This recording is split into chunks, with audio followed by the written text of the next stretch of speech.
Good morning, everybody, and welcome back to Theatre 3 and to the Museums and Heritage Show 2022, live and in person. So we now have a very topical talk that we possibly wouldn't have been having in this form 2 years ago, because it's about the change that's happened in digital in relation to collections care and sharing information about collections as a result of, or certainly accelerated by, COVID. So we've got three great speakers who are going to talk about this. There will be an opportunity for questions at the end, so do get ready with those questions.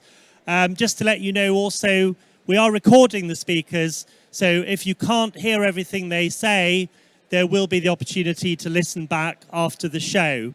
So I'd like you to join me in welcoming Malcolm Howitt, Amy Adams, and Karen Clarke.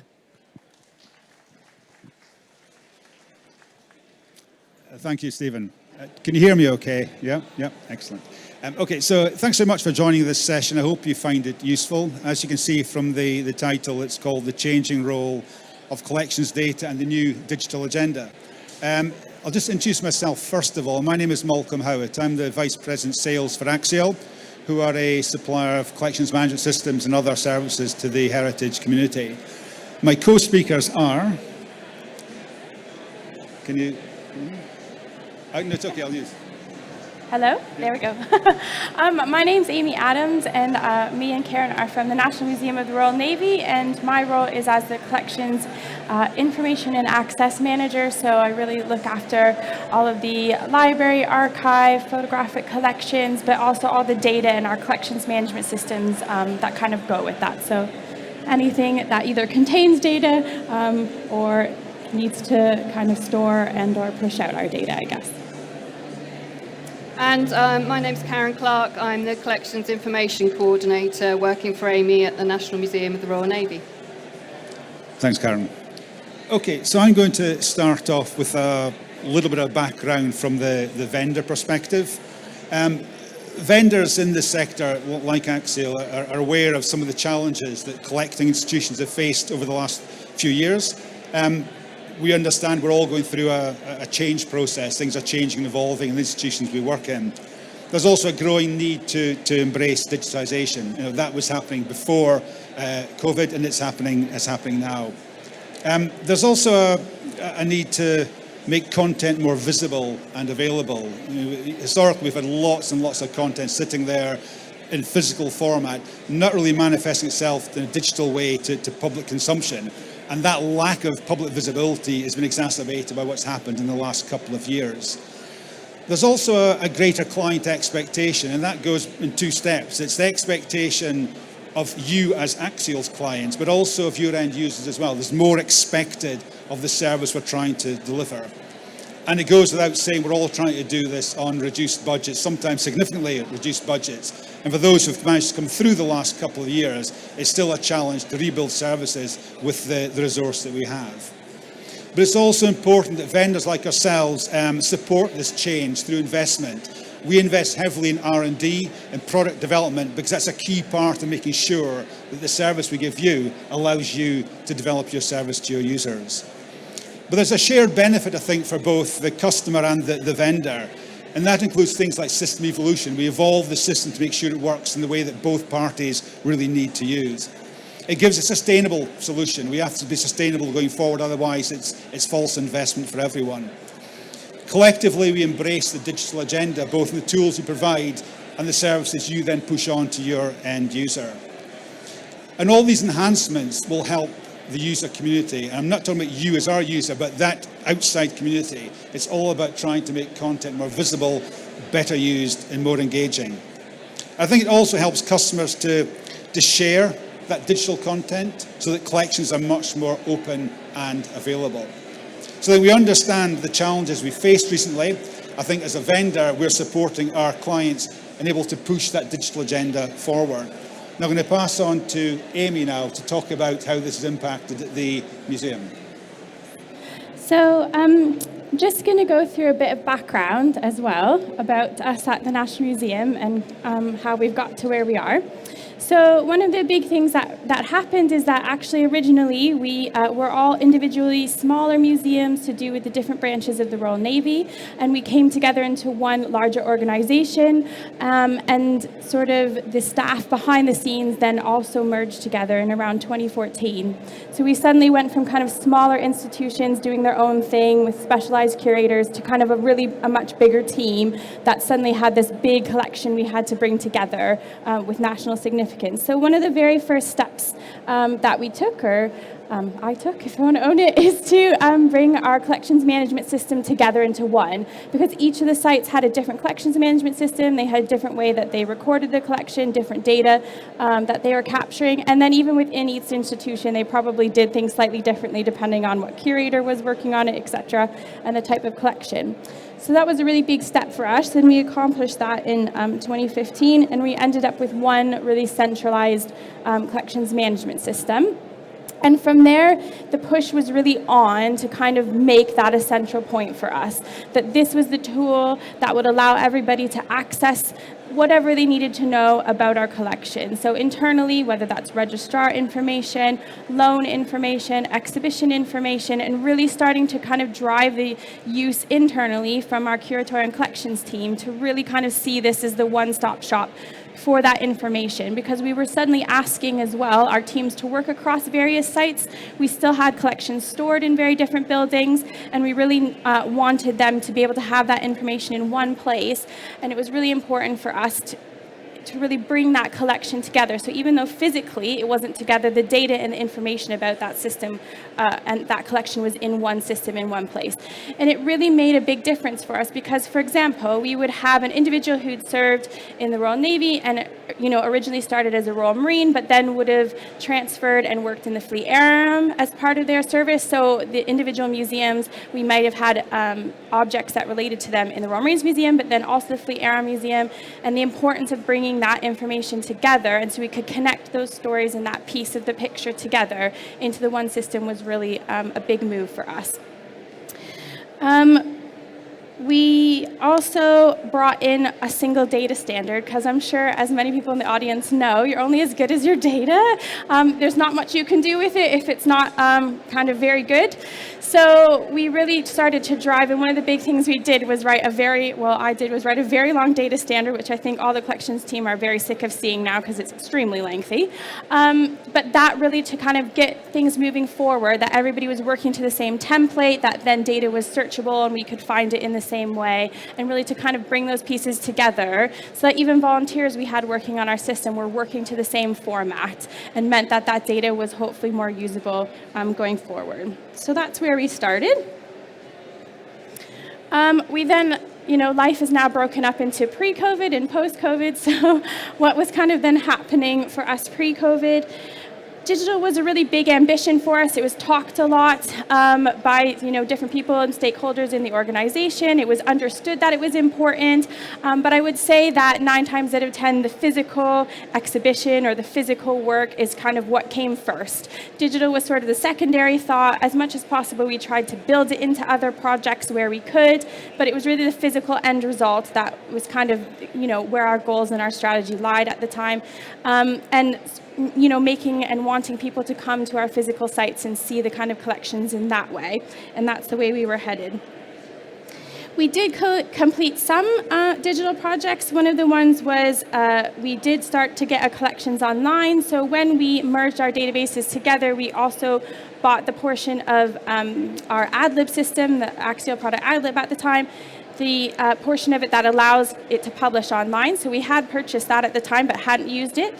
We had a project around our historic ship HMS Warrior that was really around the restoration of that ship, but it was also about making the small collection that went with that ship more accessible. So we did a big project to rationalize that collection, which included improving the documentation to a really high level on that collection and then publishing it. So we were able to do that online, and we almost used it as a trial pilot as well for us in the wider scheme, because we knew we wanted to do more collections online and kind of what was the time and the work needed to improve that data to get it to a certain standard. So we had done that. We also had started looking at digital asset management. We have lots and lots of assets. They're stored everywhere, lots of digitization that had occurred at different sites and different projects, but it was kind of scattered all around our digital infrastructure, and we knew we needed some way to kind of make these assets more usable, findable, searchable, and not just kind of locatable by the individual who generated and then therefore stored them on our servers. So we did an initial kind of tender process to try and get a solution for us. That was unsuccessful for various reasons, and it really kind of showed us we weren't 100% sure actually what we needed, and we had to go back to the drawing board to kind of re-envision that, which we did. And then was put in future kind of budgets for previous years, but everybody knows tight budgets, and what was first to go? The digital project. So that kind of always kind of fell off the map year on year for a while. We then also did have some very pressing physical needs for our collections. They were stored in very different, small, pokey rooms, holes, terrible conditions, and we just really did have some collections in need that needed to move out of their physical spaces and into a new storage facility. So we undertook a really large movement project, which was about 18 months, and one of the things we did in this, again, trying to kind of build in some digital elements and work with our CMS, was we brought in barcoding, which really allowed us to move the collections more efficiently. And we brought in the product Axiell Move to go with our system for that, and went through a process to kind of choose that system. We also came up with things like a basic data standard. We knew it was a very short time scale, only 18 months really, to move what was a very sort of sizable collection out of various places, and we had to hit basic data standards because some of this stuff either hadn't been cited in years, had extremely poor data that you couldn't actually match the object to the item anymore, things that weren't cataloged, store finds that we didn't know about, and we kind of said we need a basic data standard to hit in order to just allow this move to happen. But we also saw it as an opportunity of let's just hit a base standard with some of these records because we know they're not very good. So we undertook that. And as well as all of this was happening behind the scenes, our teams were growing. So we started bringing in conservation colleagues that we hadn't had a dedicated conservation department before. We brought them in, really wanted as well to encourage them to use the system to kind of bring that extra layer of data with the collection into the same place, into that system. We were growing, programming teams were changing and growing, also trying them to encourage them to use the system and therefore understand how the collection could support the work they were doing, and really just trying to continue to grow that idea that this system is really the one-stop shop for whatever information like our internals will need, and then also how can we improve that data and start to look to that, how we can make that available for our external users as well. Thanks, Amy. Okay, so then, of course, COVID turned up, and some things became sort of apparent for us, certainly. As we all know, we all take a lot of things for granted when it comes to work access, not in actually just physically going to work, but having access to the tools we use to do our day job. And it was certainly from our view, we found that many customers had none or limited access to collection systems when not in the office, which of course made the ability to do your job much harder when you're working with the collections management system on a day-to-day basis. It was also true a lot of content was still in physical format only. I think there are varying levels of digitization in play just now. I think different customers had different levels of digital agenda, of strategies to manage digital content. But it's fair to say, because we weren't under that pressure, people were generally thinking, well, we'll get around to some of this stuff at some point in the future. So a lot of stuff still in physical content, format only, and varying levels of engaging with digital over the previous period. Also, online collections existed alongside the physical experience, of course, but suddenly when the physical experience is cut off, large parts of collections become inaccessible. So that's when you start to realise a lot of things you've taken for granted aren't actually possible. But for those of you who are very familiar with the SWOT analysis, that every weakness comes a strength, but out of every threat comes a potential opportunity.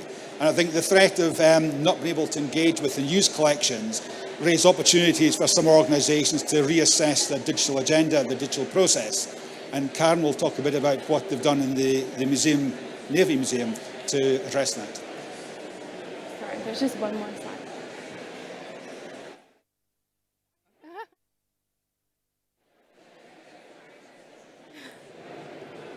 Yeah. Sorry, I forgot I have one last slide. I'm not gone yet. So just to kind of give some COVID context, and then Karen's going to take you through where we're at and what we're working on. So what kind of happened with us in the same way that Malcolm said is things became very stark for us overnight. We were right in the middle of that large-scale collections move, like I said, so I think with the 2 weeks to go up until that wonderful March day I'll never forget, we were suddenly starkly presented with the fact that we had to finish this move, which was still scheduled for another couple of months. So things were drastically changed and ripped up, and collections were just transported and shoved into other sites to get out of one of the buildings that we were working on, including filling up galleries with cages and cages of collections, knowing that nobody was going to be coming soon. So that was kind of our last ditch effort. We then all went home for about a week and then quickly got furloughed. So a huge swathe of our teams were no longer working, and really minimal staff were just kept on to kind of keep the organization ticking over in the meantime until everybody figured out what this all meant to us. Then once, the dust sort of settled and things started to open up a little bit in that summer, staff were sort of brought back slowly on part furlough as a needs basis. And one of the things that was really stark at that point is we needed to be able to work from home. So previously, our AdLib system was on our server. People could access it on site quite easily, and they could access it remotely, but it only worked so well. It was like a bit slow. They couldn't really quite access the data they needed anymore. So one of the big changes that we got green lighted to do was to move our collections management system from AdLib onto the Axiell product, Axiell Collections, which is web-based, which means that anybody can access it as long as they have a web browser from anywhere. So that was a massive, drastic change, something, again, that we'd wanted to do, but suddenly we had the opportunity and the funding to go ahead and just do it. So that was a big move that we did. And the other big one that Karen's going to walk you through more as well, that accelerated behind the scenes, was our dams project. It had kind of sat there, been thought about, and suddenly it was like, right, this is a big project we can do. We can undertake this can happen during this time, and it got greenlit. So we were able to go to tender at short notice, actually, because the funding was kind of up and down through this period constantly, and we could just go ahead and start that project. So that was a big move for us. And then just overall, I would say that all those kind of digital kind of hopes and dreams that had sat on the shelf were suddenly very focused and still are focused today. And the push is just really on, because we just weren't ready when COVID hit. As much as we talked about it, we knew it was important. We'd started to do some bits behind the scenes to kind of change our infrastructure. We just still weren't there yet to really capitalize on it through that period. We couldn't kind of do so much. So instead, we thought, like, let's finish the infrastructure, let's do the work. Let's finally have the time to do like the data cleaning that needs doing to support that, and then start getting some of these last systems in place to support us. So Karen's now going to take you through one of those systems. Right, thank you, Amy, for that. So what Amy admitted to say there is that she also was pregnant during that point in time. So I was actually brought in as her maternity leave cover to oversee the dams project. And it was a bit fortunate that we knew each other previously. We'd worked on a peer development group project together, and I knew some of the collections at the National Museum of the Royal Navy as well. So like any new job, particularly starting during COVID, it was a bit of a steep learning curve. I wasn't in the office with colleagues. I wasn't getting to know the collections in the way that you would do normally. So it was concentrating on online meetings, getting to know everyone and the systems that were already in place. And the Piction project team were at that point in time were our head of IT and our head of digital marketing. And the intention was that we would have Piction implemented by last summer. We had regular scheduled calls with Eric Kendrick, who is the director of Piction, the dams product that we'd invested in. And we had got to a point where we had some sample data already running from our CMS in the Piction system. We'd identified a group of key super users within our own organisation, the ones that were the keen people in terms of documentation, that understood what we were trying to achieve with that.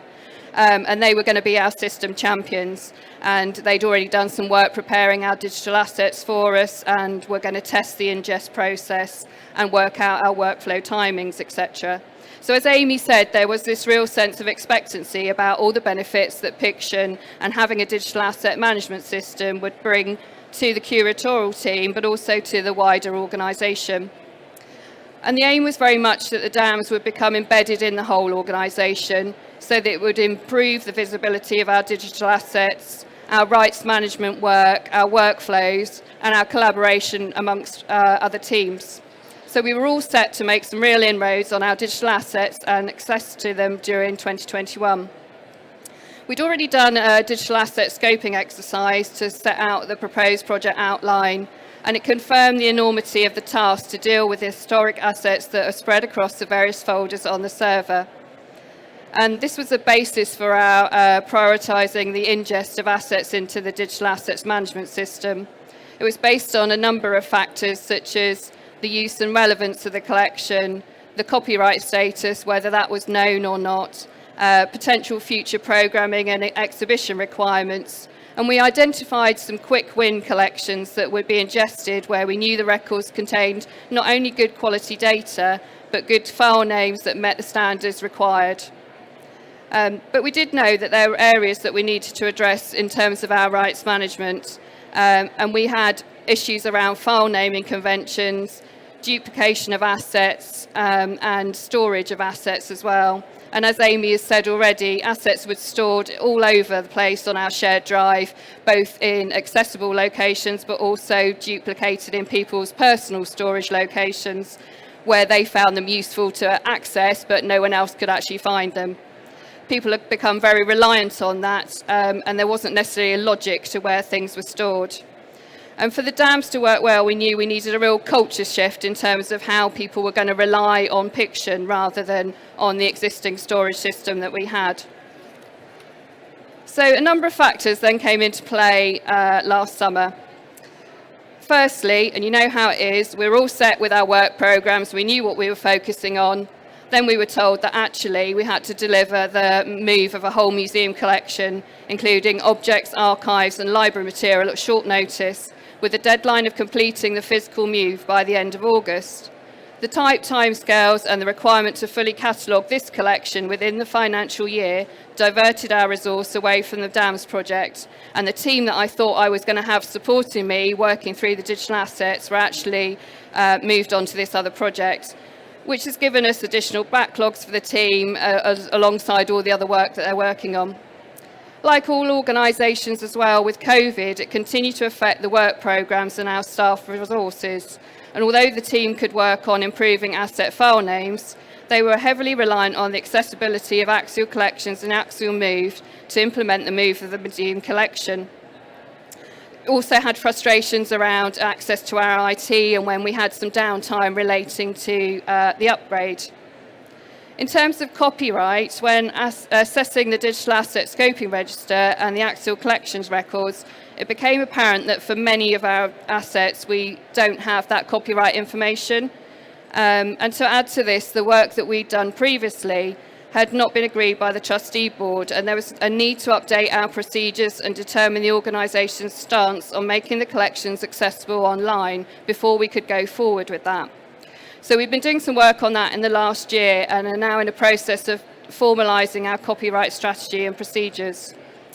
Staff changes also had a massive impact for us last year. The head of digital marketing moved on and key staff weren't replaced during that COVID time. And that meant that they weren't able to do any of the scoping work that they had around ingesting assets into Piction. And we've not been actually able to progress the marketing side of the product at all. We've really concentrated on the collections area where we know what standards we have and what we're working towards. Over the summer also, the other member of the project team, the head of IT, moved on. And although we had an acting head in place, the team was understaffed, and it just had a knock-on effect really, me being really new to the organisation and not having that team around me. So at that point in time, we were running Axiell 4.5.2 and had not upgraded to application 5.0.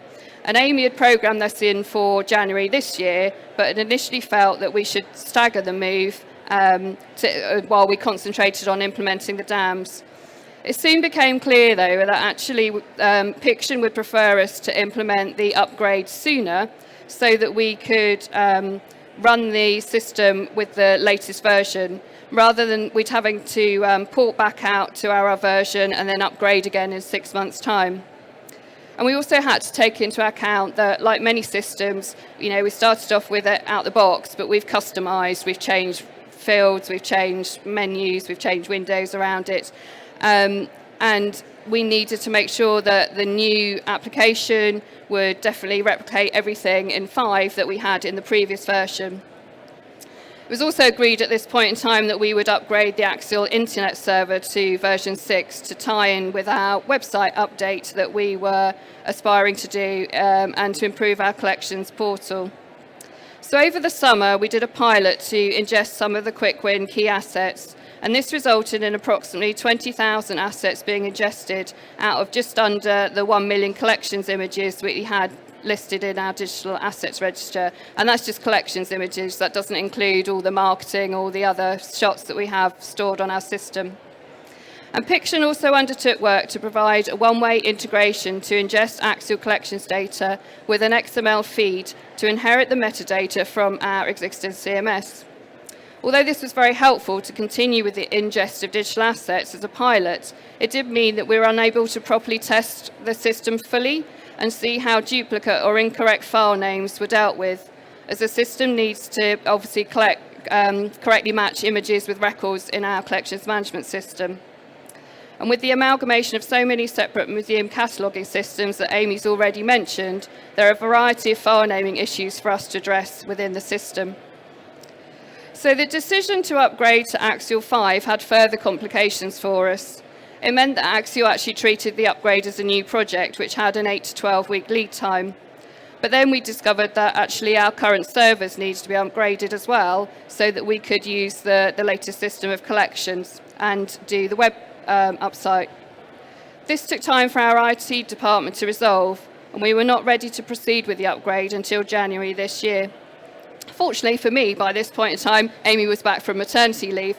So that meant that I had her experience as well as mine to bring to the project, and I had her support with that. For those of you that are Axiell users, the upgrade to 5 meant some significant changes for our users, relating particularly to the library collection module, which has required a lot of testing in-house just to make sure that everything's mapped across correctly and that we have all the customized fields there.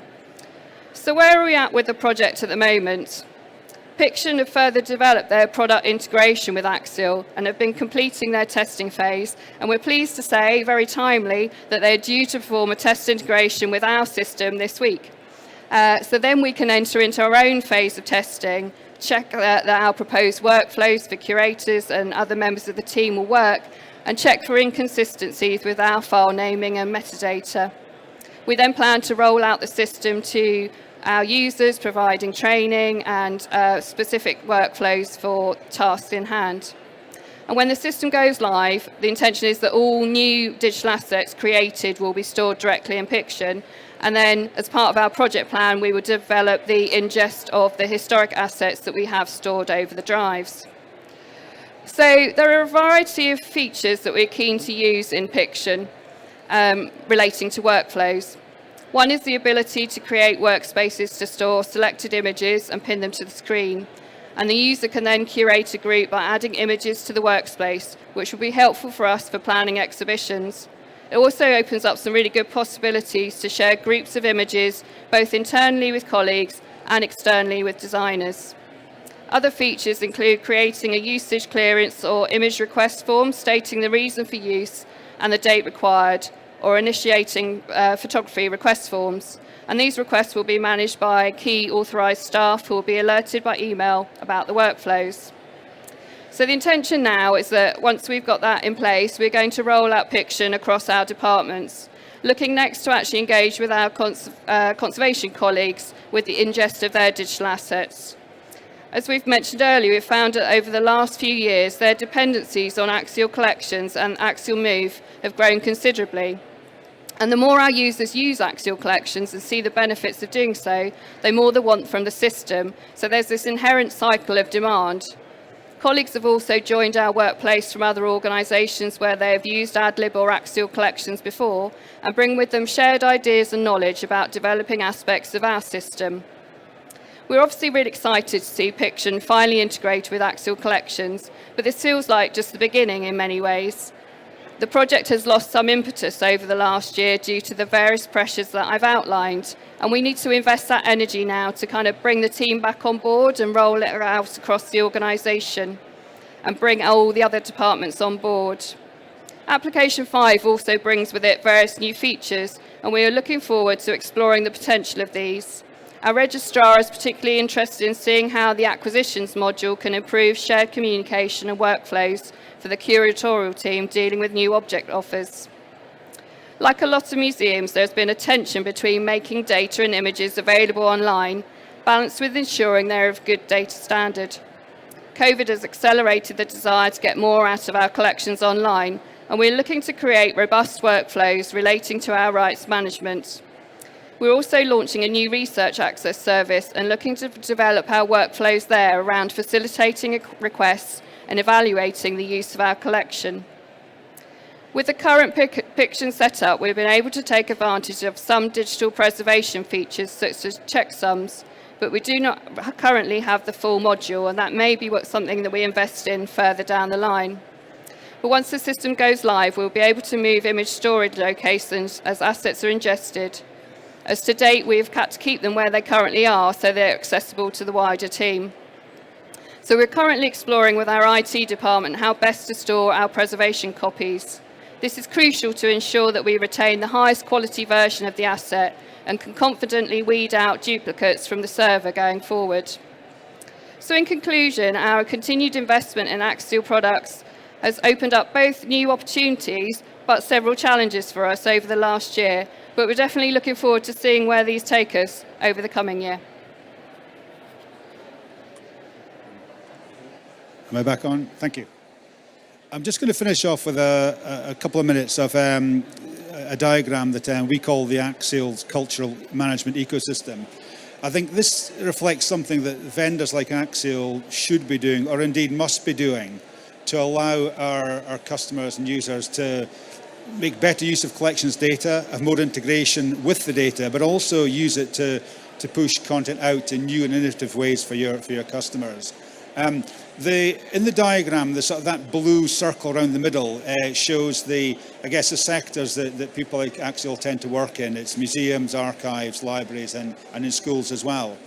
But right in the centre of that diagram is the core collections management data. It's the artefacts, it's the books, the archives, and the digital assets. And what you need there is effective management of those using good, high-quality collections management systems. Just on the outside of that, there's a metadata layer, and this is using things like microservices to start to take that content held in the collections system, the data in the centre, and use ways to push it out in different ways for different sorts of users. Just outside that, there's a workflow layer, and this is something that we've added certainly in the last 12 months or so. And this allows you to create your own processes, your own workflows.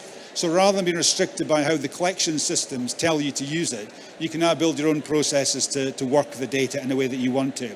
So more flexibility in working the way that you want to work in-house without compromising the use of your system or your data. When you get beyond that, you come into the outside world. It's the engagement with your user communities, and that's things like research, like public engagement, education, e-media, these sort of things. And that's where we want things like our Arena portal, for example. It's looking at sort of online federated searching. It takes advantage of data harvesting, of triple store, of these things to try and really allow you to push content out to a user community. And also things like public engagement, where you want to be more interactive in the material you offer in museums. So, for example, mobile apps, museum guides, digital interactives allow people to use and interact with the content in the galleries and the museums. These are tools that we're trying to build into this process as well. And then right on the outside of that, you have the areas that of analytics and reporting, of proving you're doing the right thing and justifying to management and the funding bodies that the investments you're making are the correct ones to be done. And also looking at new things like artificial intelligence, trying to take new concepts into this process to help with that digitization process, to allow you to use tools that are not human tools, but allow you to maybe try and grow and build the content as well. So this is a very simple diagram and a very brief overview of it. But I think the idea behind this is that you've got a central hub of data tools around that to allow you to work and manage the data, and a range of options to push that content to end users in new, innovative and digital ways. So I think we've come to the end of our formal presentation. So I'd like to thank you all, and obviously any questions, we're free to answer those as well. So thank you very much.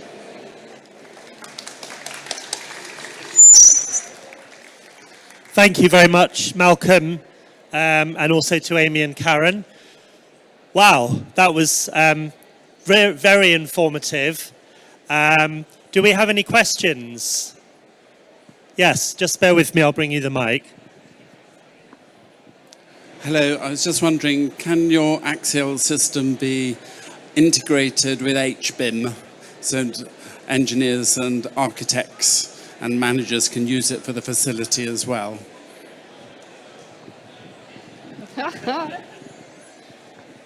The main thing with our solutions is using really informative APIs, RESTful APIs, using APIs to push content. So we have a CRUD API, create, read, update, and delete. So you can really integrate with any third-party application based around the collection system. So APIs are normally the way to do that sort of thing. So yeah, the answer is possibly yes, but maybe integration required through an API.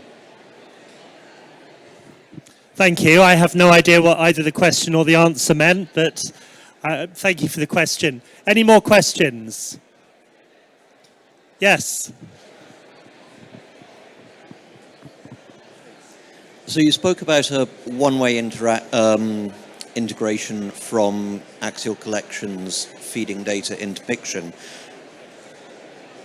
Where does Axiell Collections take the thumbnails and so on that it needs for itself and reporting from? Are those held in Piction, or are they still outside the system?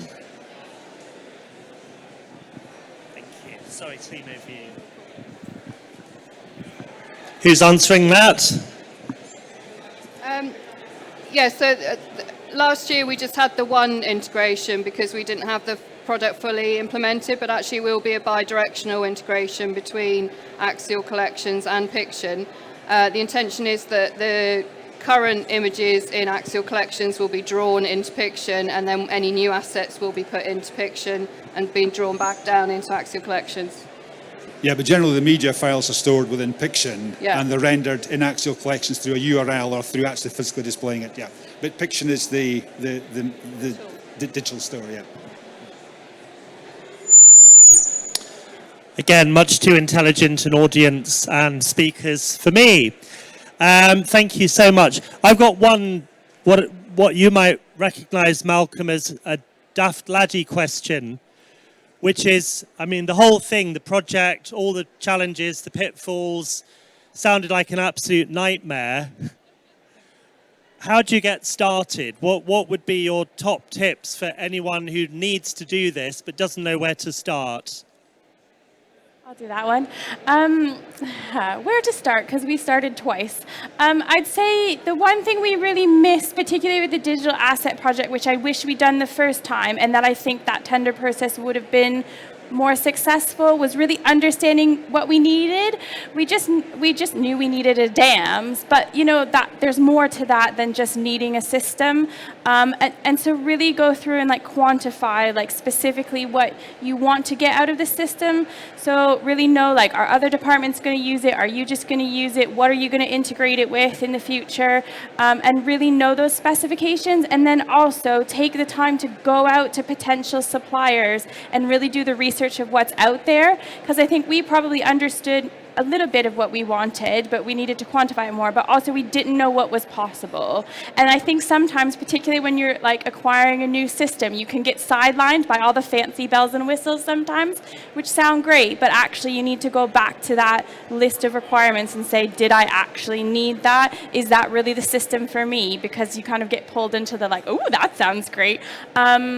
And so I think that's where our problem probably like lay in the first, was that we didn't understand that. So then when we had the suppliers come in, we didn't realize what was possible. Whereas if we'd done that look at external suppliers to begin with, just to kind of dip our toe in it and have, because you can have those conversations with them as well, like pre-tender as well, if it's in a certain format. So it is possible to have those conversations without it like disrupting a tender process. And then that way you can really make sure, like if you're going through a tender process, that that spec is really clear. So the next time we went through it, the spec was very detailed. I would just like to echo what Amy's just said there. We deal with lots of projects all the time, and specification up front is absolutely critical. Project creep is the bane of everyone's life. I would also say that it's a very technical area, and I am not technical. I'm sort of technical, a bit more than Stephen maybe, I don't know. But you know, when I talk about IIIF compliance, my definition of that is totally different to somebody who understands this to the nth degree. So again, absolutely clear about what the expectations, understandings are from both parties is absolutely key. Thank you very much, Malcolm. I can insult myself, thank you. You don't have to join in. But in all seriousness, obviously a really, really important topic for many people, a great area of opportunity, but also challenge. The power of the brief, I think, is the thing I would take out of the last answer there. So please join me in once again thanking Malcolm, Amy, and Karen.